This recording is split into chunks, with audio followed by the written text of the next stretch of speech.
আসসালামু আলাইকুম সবাইকে। আজকে আমি একটা রেসিপি ভিডিও শেয়ার করব। আমি আজকে বানাবো বিফ চাউমিন। তো তার জন্য গরুর মাংস ছোট ছোট টুকরো করে এভাবে কেটে নিয়েছি।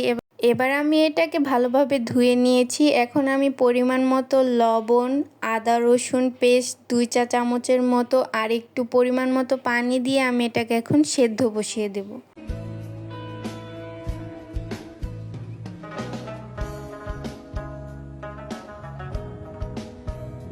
আর অন্যদিকে আমি পেঁয়াজ, কাঁচামরিচ, আলু ছোট ছোট করে কেটে নিয়েছি। এবার আমি আলুটাকে সেদ্ধ বসিয়ে দিলাম। এর মধ্যে দিয়ে দিলাম পরিমাণ মতো লবণ। আমার আলু সেদ্ধ করা শেষ আর ওইদিকে মাংসও সেদ্ধ হয়ে গেছে। এবার আমি নুডলসটাকে সেদ্ধ করে নিব।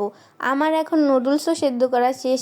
আর অন্যদিকে আমি চুলার মধ্যে প্যান বসিয়ে দিয়েছি। প্যানের মধ্যে আমি পরিমাণ মতো তেল আর ওই কেটে রাখা পেঁয়াজ কুচিগুলো দিয়ে কাইন্ড অফ ক্যারামেলাইজড হয়ে যাওয়া পর্যন্ত ভেজে নেব। দেখতেই পাচ্ছেন আমার পেঁয়াজ ভাজা অলমোস্ট হয়ে গেছে। এর মধ্যে আমি এখন দিয়ে দিব সেদ্ধ করে রাখা মাংসগুলো। আমার মাংসগুলো একটু হালকা আঁচে ভাজা হয়ে গেলে এর মধ্যে দিয়ে দেব কাঁচামরিচ ফালিগুলো।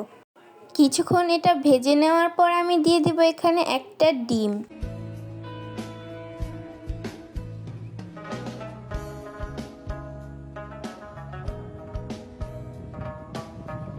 এবার আমি একে একে করে এর মধ্যে টমেটো সস, ম্যাজিক মশলা আর দিয়ে দিব পরিমাণ মতো লবণ। এটা দিয়ে আমি ভালোভাবে এখন একটু ভেজে নেব।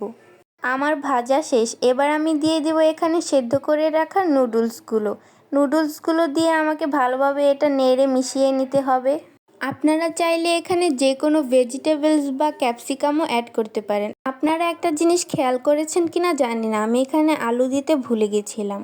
তো রেডি আমার বিফ চাউমিন।